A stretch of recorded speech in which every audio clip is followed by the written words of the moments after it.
Hello and welcome. My name is Idriss. I'm a freelance French 3D artist. So if there's an issue with my accent, it's because I'm French. And this is a quick demo on how to block out a character using reference in ZbrushCore. We'll be using Dynamesh mostly, and you want to go into your Geometry tab, activate Dynamesh, and activate groups.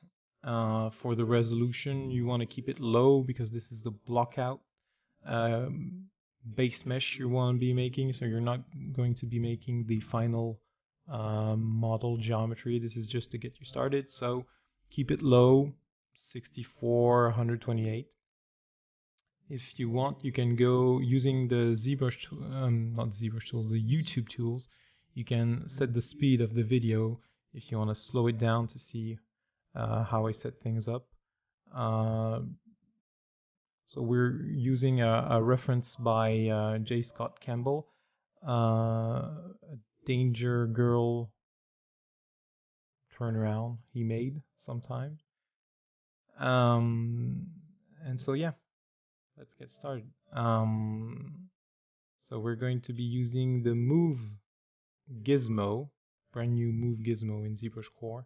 That should be coming out in ZBrush, the next version of ZBrush. But using the gizmo, we are going to scale the sphere to be our pelvic area. We're going to start with the pelvis, but what we're going to be doing is we're going to make 70s panties, like Ellen Ripley in Alien, at the end of Alien, first one.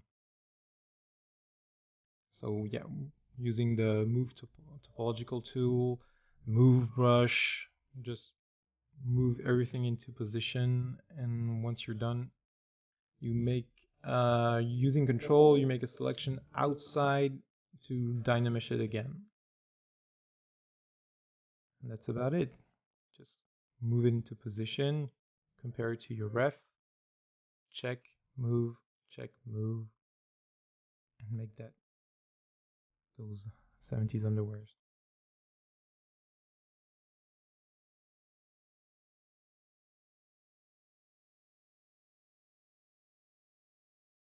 Cranked up my resolution because it was a little bit too low, so I think I ended up with 128. Clean the pelvic with the hard brush tool, because you want to make something, you want to block it out. So you want to make something that is stylized. It's concept of anatomy. You're not making real anatomy, but you're faking it, giving you the volume of anatomy. Now using the insert mesh tool, we pick the sphere and we're going to make the rib cage volume. What I like to do is start with the pelvis and do the rib cage, and then build everything from there.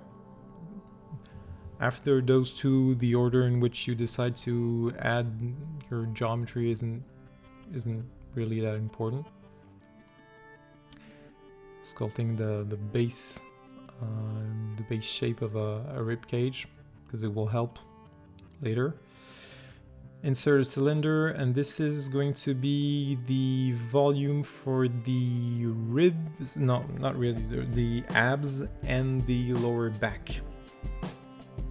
But only the abs and the lower back, not the rest of the belly area. Always using the same tools, mask. This is why polygroups is useful, because you can hide mask easier. Just move them with the move brush, move topo, depending on what you want to do. Follow your reference and make everything work and flow together. That's why I make a cylinder for the abs, because I like the way they flow. It's easier to make them flow into the pelvis and the rib cage. There are many ways to go about doing this. You can make it simpler. You can make it more complex. You can add as many elements to your body as you want. This is what I tend to do. It's a happy medium. Now the thighs.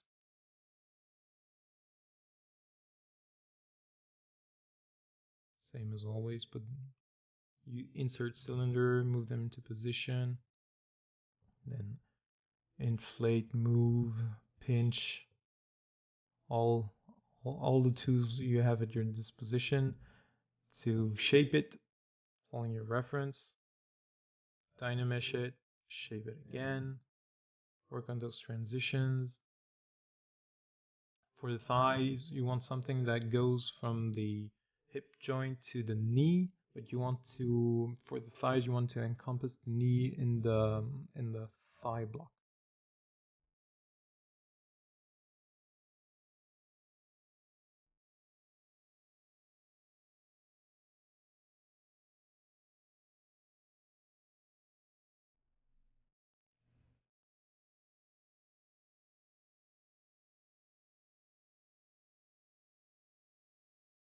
Now that the thigh is in place, I can see that I was I wasn't following the reference well enough, so correct that. It's an iterative process, but you're using small, low polygon basic shapes, so it's easy to move around, fix, correct. And what you want to do is, yeah, so here I'm inserting two spheres, not from the middle, to make the fat area on your side, the love handles, even if it's a very skinny character. That's what I usually tend to do. What you want to do, it's each block, once you're finished and you dynamesh everything together as a single part, you're gonna have clean cuts where two blocks intersect. So you want, if there's a clean cut, clean line on your reference, that's usually where you want to put the transition.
the cow's cylinder.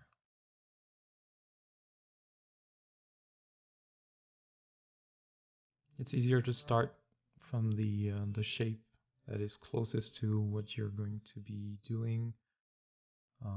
Sphere, sphere or cylinder. For organic purposes, I rarely use a square, but you could use a square for the hand. I'm not going to be using a sphere for the hand because for this demo I ended up using the trying out the insert body parts to insert the hands and the feet.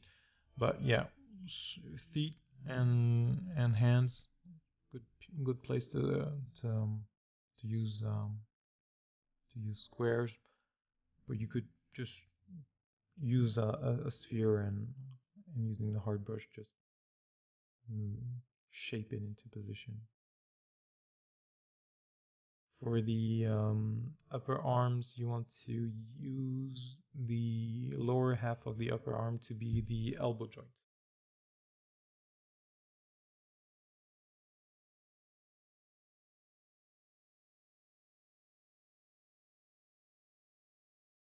Another cylinder, forearms.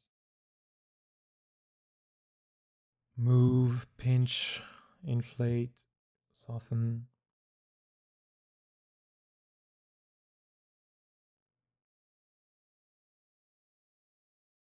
Make that transition to the upper arm.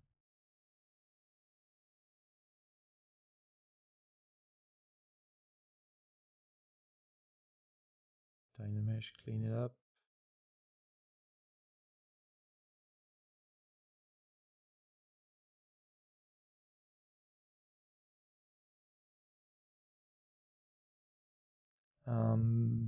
For the head, the skull, I usually use two spheres, one for the upper part and one for the jaw, like a real skull. So move it, shaping. You want the intersection between the two spheres to be at the lower part of the eye. Essentially, you want them to follow the angle of the eye. That's what I'm doing there.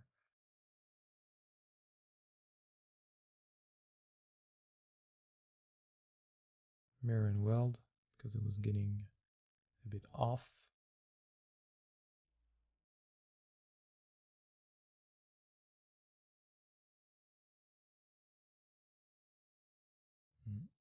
Don't know what happened there.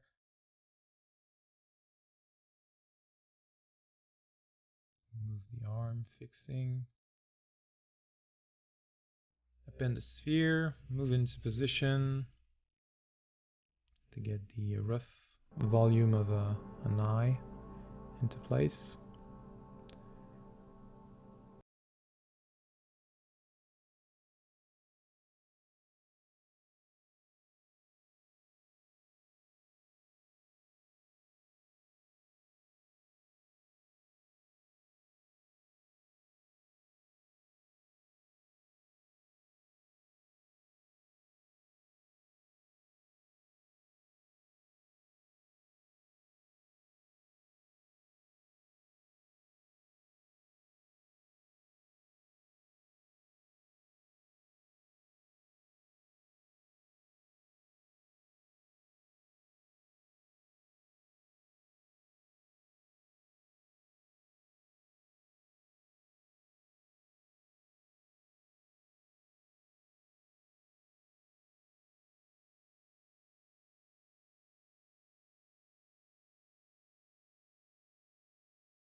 together, high enough resolution, and you have a base mesh to work with. So now you can smooth out any transition, smooth every transition, but you smooth more or less depending on how much you want it to show, essentially. But using this method, you have some nice cuts and rough geometry to work with. Once you've done this, you can go back with every tool you have. Clay brush is the best tool for now, because you can really you sculpt a bit of anatomy back into it, and then you smooth it out, and you can work on making every transition work a little bit better. Correct every if you have the forearms were getting a bit too skinny, so add some volume back into it, add some muscle flow back into it, correct the volume. But essentially now what you're really doing is you're going to be starting to do your final sculpt. So you could, from now on, you could just sculpt and sculpt away. Your base mesh is done. You can sculpt away and do your final model from now on. But what we're going to be doing here is cleaning it up, and then we'll be exporting into another software to make the topology, if you have access to another software. If not, just keep on sculpting on this. But what we want to do is make a basic sculpting pass to correct the overall volume and transitions, and then we can export this, make a very low poly base mesh that is correct, and then that we can bring back into here and Dynamesh, and not Dynamesh, and sculpt on, but this time with subdivision levels. Because the problem here is you're just using Dynamesh, which is fine, but you don't have control. If you want to move big parts now, it's going to be a lot more complicated. If you want to make big changes to the volume, to the shapes. Those hip bones were a bit off. Forearms were a bit off as well. Sorry. Belly button.